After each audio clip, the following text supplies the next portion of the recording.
Bonjour à tous. Allez, c'est parti pour notre premier cours en vidéo de 5e. J'espère que vous avez passé une bonne semaine, un bon week-end de Pâques et que vous êtes prêts à travailler. Je vous avais donné à faire des exercices pour aujourd'hui, on va les corriger et en même temps on va construire un petit peu notre cours. Je vous rappelle que ce cours, je l'ai intitulé, si vous avez bien regardé dans le contenu de séance, Montée en puissance et affirmation des rois de France. Alors je vous laisse le mettre, c'est le chapitre 5 je crois. On le met sur la page de droite, si ça n'a pas déjà été fait, mettez-moi un peu de couleur, essayez de me faire des choses un peu jolies.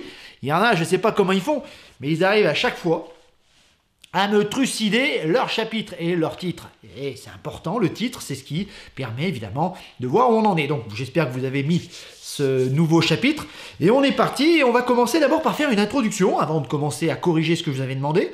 Une introduction avec la page d'introduction. Alors si vous l'avez bien regardé, c'est celle-là qui m'intéresse, d'accord? Vous avez sur le manuel Belin, vous avez le roi de France en majesté, avec les insignes royaux, on en parlera tout à l'heure. Ce qui m'intéresse moi surtout, c'est la frise chronologique qui est en dessus et les deux petites cartes qui sont là pour faire un petit peu, si vous voulez, une introduction spatio-temporelle. On va essayer de recaler tout ça dans l'espace et dans le temps. Dans le temps d'abord. Alors on va commencer par une frise chronologique. La voilà, évidemment, pour essayer de... Alors il ne s'agit plus comme autrefois d'apprendre par cœur des centaines de dates. À mon époque et l'époque de mes parents, on apprenait l'histoire de France, c'était apprendre par cœur des tas et des tas, des tonnes de dates qui ne servent absolument à rien. Vous pouvez peut-être faire le test avec vos grands-parents ou peut-être même avec vos parents. Vous leur dites 1515 et vous verrez qu'ils vont vous dire Marignan. On sait que c'est une bataille, mais alors qui contre qui, etc. On n'en sait rien. Aïe aïe aïe, science sans conscience n'est que ruine de l'âme, c'est-à-dire que si on apprend des trucs qu'on ne comprend pas, eh ben ça sert à rien du tout. Voilà en gros ce que ça veut dire. Donc on a arrêté avec toutes ces dates d'apprendre. Par contre, il y a quelques dates repères très importantes qui permettent de situer dans l'échelle du temps, sur cette échelle du temps, cette frise chronologique, de situer les événements évidemment. Alors je vais vous demander de répondre à l'oral à ces trois grandes questions, à ces deux grandes questions plutôt. La première c'est... Citez-moi les trois grandes dynasties qui se succèdent dans l'histoire des rois de France, les trois grandes dynasties, et pour chacune d'entre elles, quel est le personnage fondateur, celui qui initie, celui qui ouvre la voie. Allez, c'est parti, donc, les trois grandes dynasties des rois de France et les trois personnages fondateurs. Je vous laisse quelques instants à regarder cette frise chronologique et à répondre à la question. Vous mettez peut-être, griffonnez-moi ça sur un bout de votre cahier d'histoire géo, page de gauche évidemment. Je vous donne quelques instants.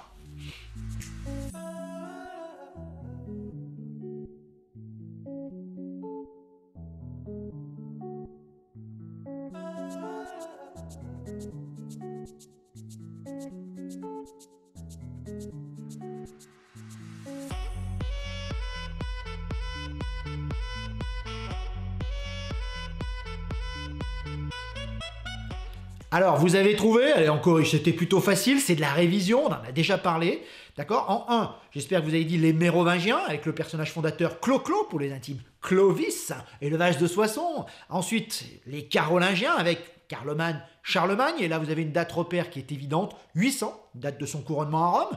Et puis enfin, vous avez les Capétiens, c'est ceux qu'on va surtout étudier dans ce cours sur l'affirmation du pouvoir royal, puisqu'on a déjà fait Charlemagne, rappelez-vous, c'était en début d'année. Et là, les Capétiens, c'est Hugues Capet, et évidemment 987, là aussi une date importante, puisque une trentaine de rois vont suivre, et jusqu'à Louis XVI, couper la tête, Louis XVIII, Charles X, etc. Les révolutions françaises, mais ça c'est le programme de 4e de l'année prochaine. Donc voilà, j'espère que vous avez bien noté, Mérovingiens, Carolingiens et Capétiens, avec à chaque fois Clovis, Charlemagne et Hugues Capet, voilà pour les grands personnages qu'il fallait retrouver. On va rentrer un tout petit peu dans le détail de cette frise chronologique, c'est des petits rappels évidemment, qui vont permettre de mieux comprendre ce qu'on va faire par la suite. Alors d'abord les Mérovingiens, d'accord? Et oui, avec Clovis, le grand Clovis. Sachez que son nom veut dire plus ou moins Louis, valeureux au combat, quelque chose comme ça. C'est un franc. Je vous rappelle que l'Empire romain vient de tomber sous les grandes invasions. Bon, soit dit en passant, je vous l'avais dit l'année dernière, plutôt que de grandes invasions, où ça supposerait qu'il y a eu un plan établi par les Francs, les Alamans, les Visigoths, les Goths et les Huns. Il n'y a eu aucun plan préparé, c'est plus des grandes migrations. C'est-à-dire que, regardez la carte, les Huns et les Visigoths se sont mis en route et ont poussé devant eux tous les peuples francs, alamans, burgondes, visigoths, lombards, qui étaient là, qui étaient souvent plutôt vivaient en bonne intelligence avec les Romains, qui souvent les engageaient d'ailleurs comme des mercenaires pour défendre la frontière. Ils sont poussés contre la frontière et au bout d'un moment, cette frontière cède. Hein, d'accord. Et comme l'Empire romain, les troupes sont établies sur le Limes, sur la frontière, il n'y a plus personne pour défendre. Et vous avez un peuple comme les Vandales, tristement célèbres, le mot vandalisme viendra de là, qui vont ravager tout l'ancien Empire romain, aller jusqu'en Afrique où ils seront, je crois, détruits par les Carthaginois. Mais ça, c'est une autre histoire. Donc vous voyez que les Francs font partie de ces peuples, ils vont s'installer au niveau de Paris, etc., et du nord de la France, d'accord, et installer ici un royaume, le royaume des Francs.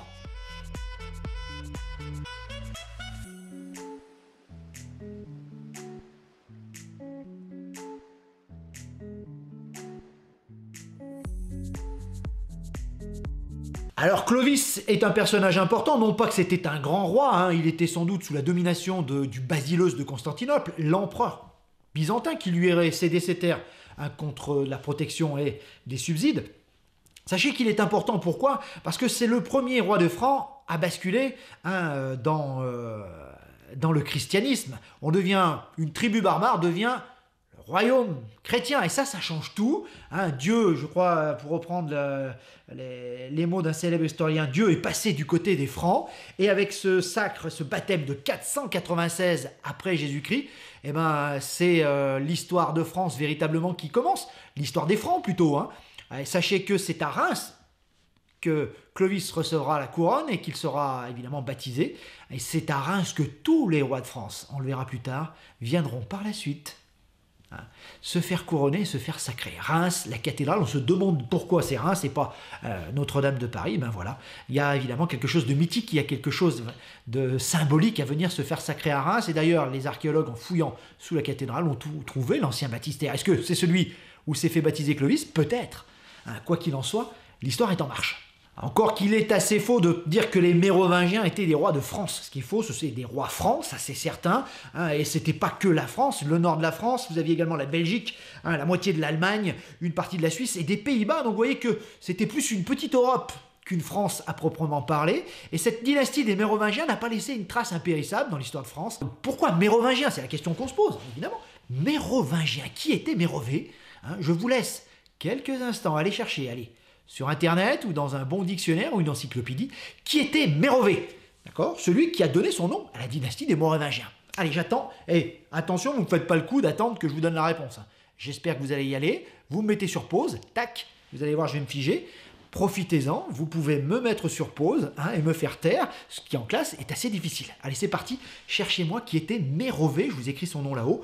Qui était cet homme qui a donné le nom à la dynastie des Mérovingiens?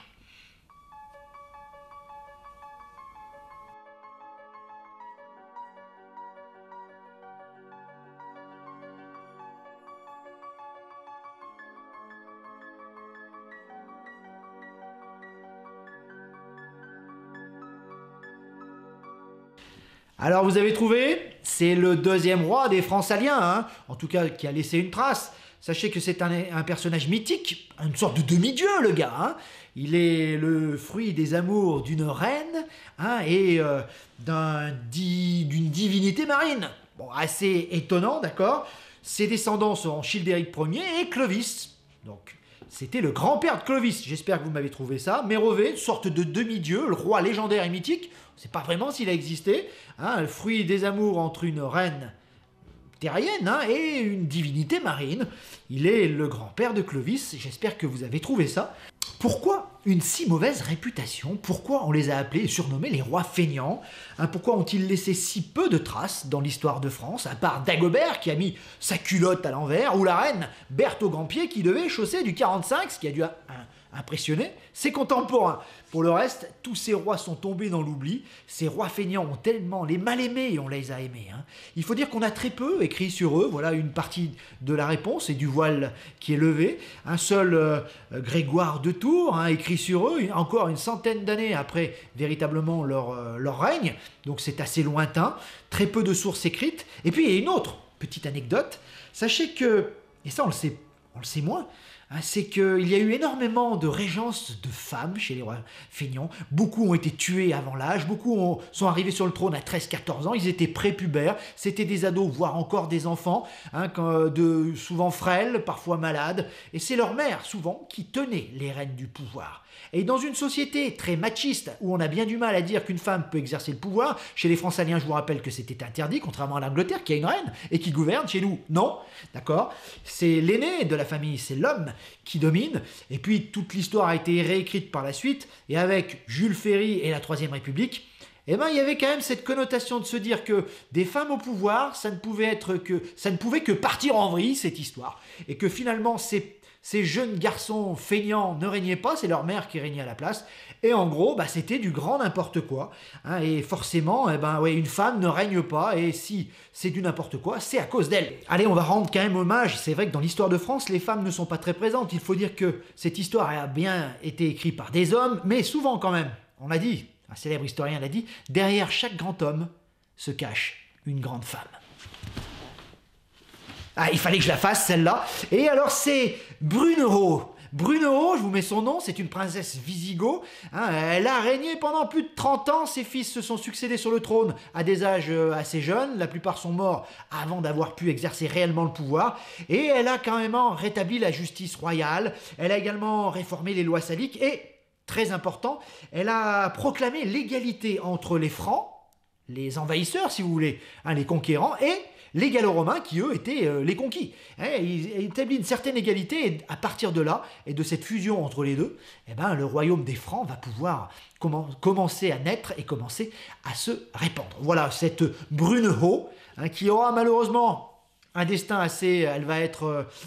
Elle a fait assassiner ses concurrentes et concurrents, hein, c'est amour, gloire et beauté. On assassine pour garder le pouvoir, on assassine des rivaux qui pourraient éventuellement le convoiter. C'est un monde assez terrible, ce qui a quand même fortement joué sur la mauvaise réputation des Mérovingiens, d'accord, hein, ils étaient peut-être feignants, mais pas pour tuer leurs adversaires. Et c'est vrai que les femmes, dans ce domaine quand même, hein, sont un peu l'égale des hommes, et ça a quand même pas mal trucidé.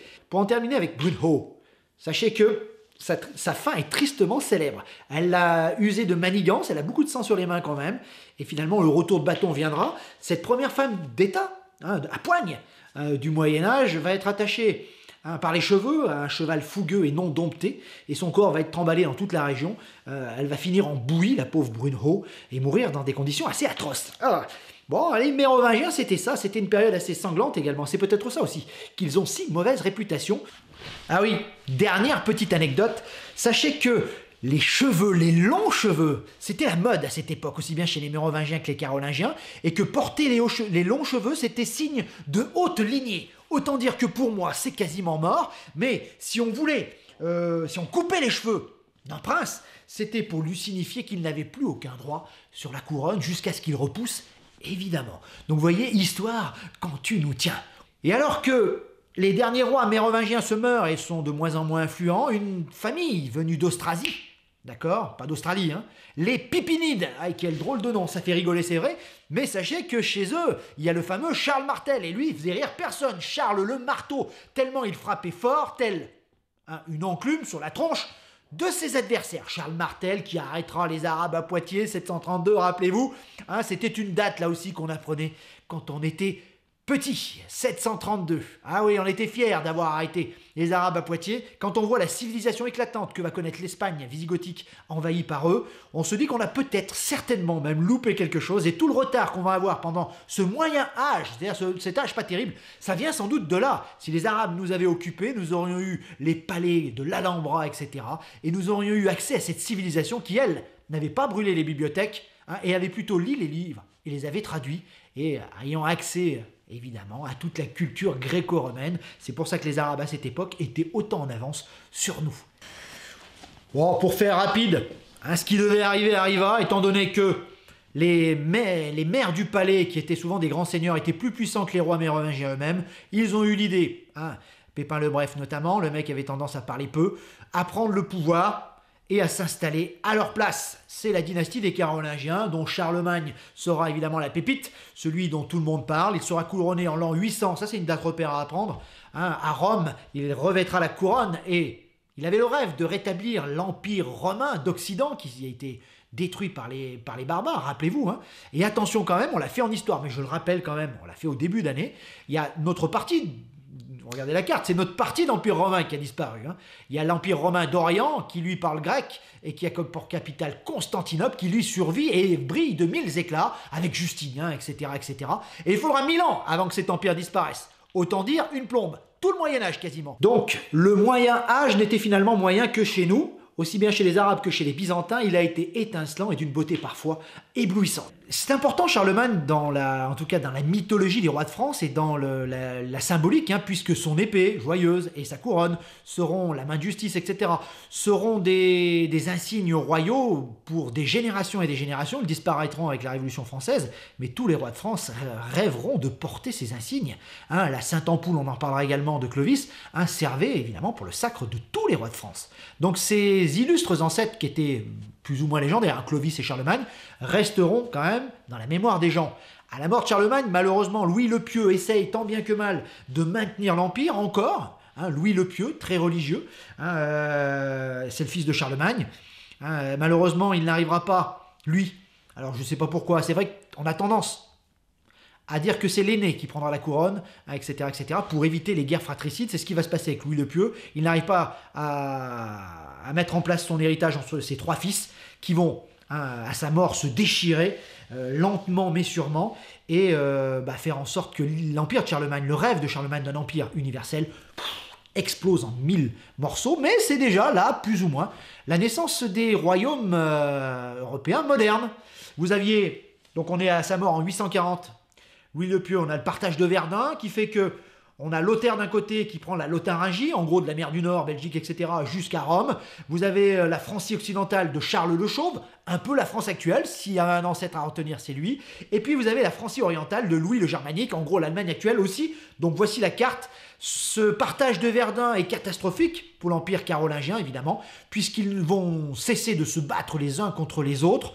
Hein, et à la mort du dernier, en Francie occidentale en tout cas, Louis V, il meurt sans héritier, et c'est les grands seigneurs du royaume qui vont décider du sort et à qui donner la couronne, et ça sera Hugues Capet, et oui, celui qui porte la cape, c'est-à-dire l'espèce de morceau tout pourri de Saint-Martin, qu'on appelle la cape, il est également abbé de Tours, Hugues Capet, donc on l'appellera Hugues le Capet, Hugues qui porte la cape, le manteau de Saint-Martin. Voilà pour l'origine de son nom. En tout cas, Hugues Capet arrive sur le devant de la scène et ainsi commence maintenant notre histoire. Et vous allez voir que l'histoire des premiers Capétiens est loin d'être un long fleuve tranquille. C'est une histoire difficile pour s'affirmer, pour éviter de se faire piquer la couronne, etc., etc. Et c'est tout l'intérêt maintenant de plonger dans les sources, puisqu'on en a un peu plus que sur les Mérovingiens et sur les Carolingiens, des sources écrites qui nous racontent un peu l'histoire de ces premiers Capétiens. Allez, c'est parti. Donc on va prendre son cahier, page de cours, sous le chapitre, on saute bien de lignes, et on va mettre la première partie, celle qui va occuper toute cette heure de cours, et celle pour qui vous allez répondre aux questions que je vous ai données et que je vais vous donner. Hein, c'est donc grand 1, la naissance de l'État royal. On va aller aux origines de tout ça, voir un peu comment les premiers Capétiens se sont débrouillés pour gouverner, quelles étaient leurs forces et leurs faiblesses. Hein, grand A, la faiblesse justement des premiers Capétiens, le texte que vous aviez à faire pour aujourd'hui s'y rapporte, et tout le reste aussi. Bon, allez, assez de blabla, j'espère que ça vous a plu. J'ai essayé de faire un petit cours magistral pour vous rappeler vos cours de CM1, CM2, avec les Mérovingiens, etc. Et les cours de début d'année sur les Carolingiens, que vous avez sans doute déjà oubliés. Bon, pour le reste, sachez que ça met les bases, hein, on se rappelle un petit peu, ça remémore les choses et ça passe les choses juste avant de commencer les Capétiens. D'accord ? Nous l'avons commencé ces Capétiens, faiblesse des Capétiens. Je vous avais demandé pour aujourd'hui de faire la page, hop, elle est là, de votre manuel, la page 86-87. On va surtout utiliser le document 2, la faiblesse des premiers Capétiens, dans un premier temps, puisque c'est l'objectif de notre cours d'aujourd'hui. Et maintenant, j'ai beaucoup parlé, je vais me mettre en retrait et c'est à vous de travailler. Voilà, hop, je vous mets le travail à faire. C'est un dossier où on va travailler sur pas mal de textes, des sources. Je vous rappelle que histoire, c'est quand même un mot qui vient d'origine grecque, qui veut dire enquête. On va enquêter, tous sont morts, mais il y a des textes et il y a des gravures, il y a des enluminures. On va travailler sur tout ça, hein, pour aller percer un petit peu les mystères de la faiblesse de ces premiers Capétiens, et puis de les découvrir un petit peu plus quand même. Donc on se laisse 20-25 minutes, je vous laisse les documents à faire, je vous les mets sur École Directe dans contenu de séance, en documents annexes. Vous les faites sérieusement, d'accord? On se retrouve dans 20-25 minutes pour la correction. Attention aux petits malins, vous faites d'abord les questions et vous venez voir après. Hein. Soyez sérieux, je compte sur vous et je vous fais confiance.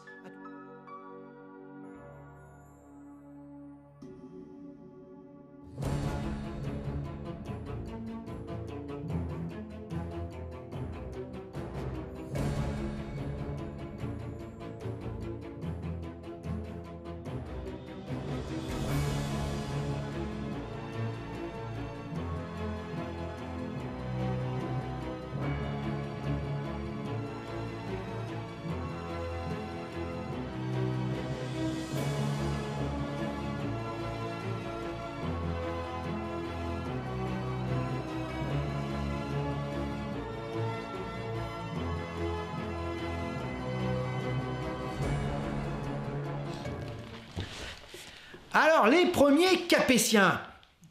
La problématique, vous l'avez lu, j'espère, elle est en orange sur le haut de votre page, là-haut, hein, qu'on vient de faire. C'est quelle est la place des premiers Capétiens dans l'organisation féodale? Je vous lis l'introduction, évidemment, elle rappelle un peu tout ce qu'on vient de dire. En juin 987, vous me soulignez cette date avec un stabilo, ça vous servira. Hein, Hugues Capet se fait élire roi de France. Il est donc, on souligne 987, Hugues Capet, roi de France. D'accord? D'ailleurs, c'est faux. Hein, c'est plutôt roi des Francs encore, de Francie occidentale à la rigueur. Il est le premier souverain de la dynastie des Capétiens qui succède aux Carolingiens. C'est un royaume de France instable qui accueille le nouveau souverain et ses successeurs. Le pouvoir royal doit affirmer son autorité face à de puissants seigneurs et trouver sa place dans l'organisation féodale. C'est-à-dire que, je vous l'ai dit, la pyramide féodale, normalement, on doit le respect à son suzerain, celui qui est au-dessus, celui qui vous a donné la terre. Mais encore faut-il avoir la force de se faire respecter. Malheureusement, vous allez voir, les premiers Capétiens n'ont aucun pouvoir ou très peu de force. Et les grands seigneurs se marrent. Alors, le premier texte, c'était une nouvelle dynastie accède au trône, grand A, d'accord? La désignation d'Hugues Capet. Alors, vous aviez ce texte. Présentez-moi d'abord, alors ça, je ne vous l'avais pas demandé, vous allez me présenter ce document. Je vous laisse le regarder. Allez un petit peu, donc, présentez le document. En classe de 5e, on doit maintenant savoir présenter un document. Hein. Attention, je ne vous demande pas de le décrire ou de le lire, je vous demande de le présenter. Ce n'est pas tout à fait la même chose. On se rappelle, la technique, qui, l'auteur, quand, la date, quoi, c'est-à-dire de quoi ça parle, et éventuellement d'où ça sort, hein, d'extrait de quoi. Donc voilà un petit peu pour présenter le document. Et là, si vous le regardez bien, ce premier document, hein, c'est un texte de Richer, Histoire de son temps. On est vers 995-996 et ça parle de quoi? Ça parle de la désignation et du sacre d'Hugues Capet en France. Donc c'est un texte assez important. Vous avez vu également que le numéro 2, alors là on n'est pas sur un texte, regardez. Là on est sur quoi? On est plus sur une... Comment appelle-t-on ce type de document? On en avait déjà parlé sur le cours précédent. Hugues Capet, premier roi capétien élu par les seigneurs du royaume. Regardez-le. Ça s'appelle une miniature, d'accord? Et c'est extrait des grandes chroniques de France, BNF Paris. Donc là aussi c'est important et on voit les principaux insignes royaux. On les verra tout à l'heure un peu plus en détail. Alors bon, vous avez lu ce texte, on va le lire ensemble, d'accord? Au temps fixé, les grands seigneurs de la Gaule se réunirent à Senlis. Je vous rappelle que pour choisir un nouveau roi après la mort de Louis V, qui n'avait pas d'enfant, je vous l'avais dit. L'évêque de Reims, Adalbéron, leur parla ainsi. Nous n'ignorons pas que Charles, oncle du roi Louis V, a des partisans. Ils soutiennent qu'il a les droits sur la couronne. Donc on aimerait que certains pensent que c'est l'oncle qui devrait évidemment devenir roi des Francs. Ça va commencer à se disputer. Hein. Mais on ne doit porter sur le trône qu'un homme exceptionnel. Autant dire que l'autre, c'est une buse. Prenez donc pour chef le duc Hugues, recommandable par ses actions, par sa noblesse et par ses troupes, en qui vous trouverez un défenseur, non seulement de la chose publique, mais aussi de vos intérêts privés. Cette opinion proclamée, le duc fut, d'un consentement unanime, porté sur le trône, couronné à Noyon par l'évêque de Reims, et reconnu pour roi. D'accord? Alors voilà le premier texte. Les questions étaient la suivante. Qui devient roi en 987? Question à 2 balles, j'espère que vous avez mis. Hugues Capet, d'accord? C'est un duc, c'est un grand seigneur. Comment devient-il roi? Alors, j'espère que vous avez vu, il est élu par les autres grands seigneurs. C'est une élection. Vous allez voir que par la suite, Hein, d'avoir Hugues Capet sera malin, vous le verrez. Hein, c'est marqué le sais-tu tout en bas, vous lirez. Hein, par la suite, c'est évidemment le fils qui succédera au père, etc. Et il n'aura pas ce moyen. Mais là, on est au tout début, il n'y a pas de roi légitime. Il y en a deux, en tout cas, il va falloir choisir. Donc le sais-tu, regarde bien. Comme Hugues Capet sait son pouvoir menacé, il prend soin de faire sacrer son fils Robert le Pieux avec lui, la même année que lui, d'accord, en décembre 987. Il évite ainsi toute crise de succession à sa mort, c'est-à-dire que c'est comme s'il désignait d'emblée celui qui lui succédera. Et ça, c'est capital pour éviter justement que ça tangue et qu'à chaque fin de règne, on se retrouve dans la situation de 987 avec plusieurs prétendants et des guerres fratricides et des guerres, évidemment, entre grands rivaux potentiels. Donc ça, c'est dit. Donc d'accord. Bon, les premières questions étaient plutôt faciles. Donc le roi, c'est Hugues Capet. Comment devient-il roi? Il a été élu par les grands seigneurs, et notamment quelle dynastie accède au trône? Oh que c'est dur cette dynastie. C'est évidemment la dynastie des Capétiens. Eh oui, la dynastie des Capétiens, je vous en ai parlé tout à l'heure. J'aurais pu vous dire, mais qui le fait roi également? Qui le couronne? Et ça, c'est super important. Vous l'avez vu, c'est l'évêque de Reims, Adalbéron. Il faut savoir que c'est un de ses grands amis et il a beaucoup fait pour que ça soit lui. Il a fait beaucoup de lobbying, il a essayé de faire en sorte que son grand ami, Hugues Capet, soit le nouveau roi des Francs. Et que lui, évidemment, l'évêque de Reims devienne également son bras droit. Il va faire beaucoup pour lui. Vous l'avez vu. Donc, il est couronné par l'évêque de Reims. Ça, c'est important. Unification, finalement, union de l'Église et du roi, et ce n'est finalement que le début, puisque le roi de France ne pourra régner qu'avec l'aide de l'Église, et que l'Église en France sera protégée par le roi de France. Une union d'intérêts communs, mais surtout une union par rapport à Dieu. Les rois de France deviennent évidemment les protégés de l'Église, et donc les protégés de Dieu lui-même. D'accord? Dieu les protège, Dieu les a nommés, et c'est évidemment que personne ne va les remettre ça en cause, on ne va pas demander à Dieu des comptes sur les rois qu'il a mis sur le trône. Bon, ça c'est dit, j'espère que ce premier texte, vous l'avez fait consciencieusement. Bon, la question, il reste une question, attention sur ce document, relève dans le texte les qualités qui l'ont fait désigner roi. Bon, j'espère que vous avez trouvé. Allez, Adalbéron, l'évêque de Reims, il va pas mal, on va dire, cirer de la chaussure. Évidemment, il essaye de vendre son truc, il vend son poulain, le gars. Alors, un homme exceptionnel, je vous l'avais souligné, recommandable par ses actions, par sa noblesse, par ses troupes aussi. Et il y a quand même des troupes, même si bon. Un défenseur non seulement de la chose publique, mais aussi de vos intérêts privés. Voilà un petit peu tout ce qui fait les qualités. Le mec a toutes les qualités. Il est exceptionnel. Il vous défendra en plus vos intérêts et les siens. Il est également, il a fait des belles actions. Il est noble, évidemment. Donc c'est important. Alors à la question, je vous ai mis la carte, mais elle est également quelle est la taille du domaine royal. J'espère que vous avez mis dans le texte 2, c'était marqué. Le domaine du roi de France n'est qu'une principauté parmi d'autres. D'accord, replié sur un territoire exigu qui va de Paris à Orléans. Je vous mets la carte, voilà à quoi ça ressemble. Autant dire que c'est rikiki. Oui, ne vous trompez pas. C'est bien les petites taches mauves autour de Paris et de Senlis. Et c'est tout. Le royaume de France est un confetti par rapport au royaume, j'allais dire plutôt, au duché, comté et autres de ses vassaux. Et ça, c'est pas trop normal en effet. Exigu qui va de Paris à Orléans. La principauté royale est affaiblie par l'ambition des seigneurs. Les grands du royaume sont bien plus puissants que lui, ont bien plus de territoire. Alors c'est vrai qu'il normalement il les a donné la terre en thème de fief. C'est ça, fief, ça veut dire féodalité. Le fief, c'est la terre qu'on a donnée au seigneur en échange du serment de fidélité. Rappelez-vous, je vous ai parlé tout à l'heure, lors de la cérémonie de l'hommage. Mais c'est vrai que ceux qui ont des fiefs, les grands seigneurs, sont plus puissants. Le royaume de France est minuscule, autour de Paris et de Senlis, et c'est tout. D'accord? Autant dire que la faiblesse est extrême. Qui est plus puissant que le roi? Bon, les grands seigneurs sont plus puissants que le roi, alors que normalement, ils lui doivent fidélité et ils lui doivent également obéissance. Mais bon, encore faut-il pouvoir se faire respecter, ce qui n'est pas le cas. Comment le comte de Périgord s'oppose-t-il au roi? Alors, vous l'avez vu, Aldebert, comte de Périgord, s'étant emparé de Tours par un siège et en avait reçu soumission. D'accord? Alors le roi Hugues et Robert, son fils, le menacèrent d'une guerre. Il lui dit, qui t'a fait comte? Ah bah oui, tu es mon vassal en gros. Et d'Albert lui répondit, et toi, qui t'a fait roi? Cette phrase est légendaire, et elle est restée très célèbre dans l'histoire, mais elle symbolise assez bien pourquoi le comte de Périgord s'oppose au roi. Il attaque d'abord un de ses vassaux sans lui demander la permission, et il attaque Tours, qui était normalement sous la protection du roi de France, et il s'oppose à lui en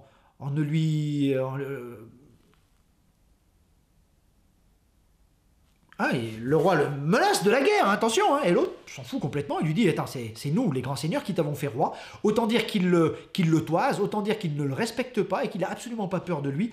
Là, c'est assez symptomatique, Aldebert, comte de Périgord, est plus fort que le roi de France. Ça vous met un petit peu, hein, ça vous donne en perspective quelle était la faiblesse des premiers Capétiens à cette époque. Et la phrase se termine. Robert le Pieux tente d'échapper à cette tenaille, mais ça va être très difficile pour les premiers rois. Hein, il faudra attendre Philippe Auguste qui aura les armes et qui aura l'armée pour se faire respecter, parce que, évidemment, vous êtes à cette époque, c'est par le fer et par l'épée qu'on règle le souci, et si votre armée est bien moins puissante que celle des autres, difficile de vous faire respecter. Donc les premiers rois de France ne sont pas respectés par les seigneurs, vous venez de le voir. Hein, leur domaine royal est un confetti, hein, sans grand revenu. Et il va falloir toute l'habilité des rois qui vont suivre pour que les rois de France montent en puissance. Ça sera l'objet de la prochaine partie de notre cours. On termine quand même. Grand C qui établissent des liens d'homme à homme. Alors quels sont les devoirs du vassal envers son suzerain? Ceux du suzerain envers son vassal. On l'avait déjà fait, ça en début d'année, hein, je vous le rappelle. Hop, c'est là. D'accord? Alors je vais vous mettre, vous aurez qu'à il est dans le cours qu'on avait fait sur la vassalité. Je vous mets quand même là-haut le tableau. Voici un petit peu les droits et devoirs de chacun. C'est basé quand même en grande partie sur l'OST, OST, hein, c'est-à-dire la guerre, l'aide à la guerre, l'aide militaire. C'est la base même de ce serment de fidélité. Alors après, il y a l'aide à la croisade, le mariage des filles, etc., etc., etc. Mais évidemment que c'est l'aide à la guerre, et le suzerain, lui aussi, a des droits et des devoirs sur son vassal. Donc voilà le tableau que je vous ai mis. On l'a déjà fait, donc je ne vais pas trop m'attarder. Mais c'est vrai que ce système de vassalité est très important. Et normalement, s'il n'est pas respecté, le suzerain est en droit d'aller récupérer la terre qu'il a donnée à son vassal, hein, par la force. Et si possible, hein, par la guerre. Les rois de France ne sont pas vraiment en position de le faire. Sachez également qu'il y a une possibilité quand même de récupérer cette terre, c'est quand le duc ou le grand seigneur meurt sans héritier. À ce moment-là, normalement, le roi devrait pouvoir récupérer. Là aussi, c'est de la loi, souvent ça va au fils, hein, du grand seigneur. Là aussi, il va falloir faire respecter ses droits. Hein, on peut également acheter des terres par héritage ou par la guerre, par mariage aussi, puisque c'est les femmes à cette époque qui fournissent la terre. Donc les femmes bien notées, dont Aliénor d'Aquitaine, dont on parlera prochainement, eh bien évidemment, c'est très recherché. Voilà. Donc voilà un petit peu, pour le grand D maintenant, c'est la dernière question. Mais un État qui se construit, par quel roi ce document a-t-il été signé? Le document, je vous le remets, hein, si vous l'avez oublié, il est là. D'accord. La question est, par quel roi a-t-il été signé? Acte administratif du 20 juin 988, on aurait pu dire quand? En 988, par Hugues Capet. D'accord. Quelle décision prend-il? Il donne la terre des maisons Alfort à l'église pour s'en faire une alliée et renforcer son alliance avec elle. Je vous rappelle que Hugues Capet a été sacré roi de France avec l'aide de l'église et de l'évêque de Reims, mais c'est pas sans contrepartie. Et on voit déjà que notre ami Hugues Capet paye ses dettes, d'accord, et qu'il donne des terres à l'église, hein, pour renforcer un petit peu l'union des deux. Donc, quelle décision prend-il? Pourquoi? Pour se faire un allié de l'Église, sans qui, évidemment, les rois de France ne pourront tenir. Et d'ailleurs, alors les rois de France, c'est certains, ont beaucoup de faiblesses, d'accord? Ils ne peuvent pas se faire respecter, mais ils ont, par rapport à tous les autres grands seigneurs du royaume, un atout en main évident, l'atout maître, et l'Église va jouer un grand rôle là-dedans. Et oui, vous avez trouvé, c'est quoi? C'est le sacre, le choix de Dieu. Hein, ils sont la personne sacrée, choisie par Dieu, pour gouverner le royaume. Et ça, c'est incroyablement fort. Allez, il est temps, maintenant qu'on a travaillé sur les documents, de mettre la petite trace écrite qui va bien. On l'avait mis montée en puissance et affirmation des rois de France, c'est le chapitre, évidemment. Dessous, grand 1, la naissance de l'état royal. Vous l'avez mis, mais je vous le remets. D'accord. Grand 1, la faiblesse des premiers Capétiens. Et on a travaillé sur les documents qui s'y rapportaient. Allez, on va mettre une trace écrite. Vous allez mettre, donc, je dicte, à la mort du dernier carolingien, entre parenthèses, Louis V, mort sans héritier. C'est Hugues Capet qui est élu par les grands seigneurs du royaume, roi des Francs, en 987. Donc là, évidemment, que les mots très importants, c'est donc à la mort du dernier carolingien, d'accord. C'est Hugues Capet qui est élu par les grands seigneurs du royaume comme roi des Francs. Nous sommes en 987. Voilà ce qu'il faut noter, hein, évidemment. Élu par les grands du royaume, 987, roi des Francs, Hugues Capet. Voilà un petit peu la phrase qu'il faut mettre. Il inaugure, il ouvre une grande lignée de rois, plus de 37 rois suivront. Mais le domaine royal est minuscule et les rois sont bien plus faibles que leurs vassaux.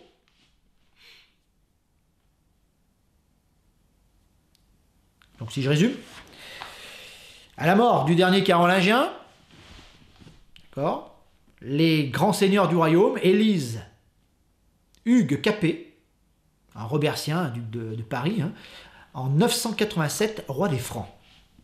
D'accord. Il est élu à la fois pour les grands seigneurs et par l'évêque de Reims. Donc alliance du pouvoir politique et militaire, ça je l'ai dit. D'accord. Mais son royaume est minuscule, son domaine royal est minuscule, très peu riche, très peu de richesse, donc très peu d'armée. Et finalement, le roi de France est bien plus faible que la plupart de ses vassaux. Difficile donc de se faire respecter. Voilà pour la faiblesse des premiers Capétiens. Donc voilà pour notre trace écrite. Alors voilà, ainsi se termine notre premier cours en vidéo du confinement. J'espère que ça vous a plu. Les vacances arrivent et c'est tant mieux. Je vous avais promis absolument rien pendant les vacances. Bon, vous partez pas, etc. Je vais vous occuper un petit peu. Et puis, on n'a pas avancé autant qu'on voudrait. Donc, pour ne pas perdre de temps, je vais vous donner 2 choses à faire.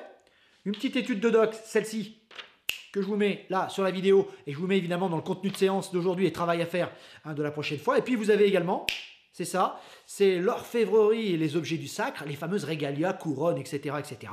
Puisqu'on travaillera à la rentrée sur le sacre des rois de France et la force, ce qui fait la force des Capétiens finalement, malgré leur faiblesse militaire et politique, ils sont sacrés, choisis par Dieu, protégés par l'Église, et ça change tout. Allez, je vous souhaite de bonnes vacances, n'oubliez pas de faire votre travail, on se retrouve lundi 26, je crois, 26 avril, on fera cours en vidéo pendant une semaine, et on espère, Inch'Allah, comme on dit dans certains pays, se retrouver début mai, en présentiel, en classe, avec nos jolis masques. Portez-vous bien, j'espère que vos familles vont bien également, bonnes vacances.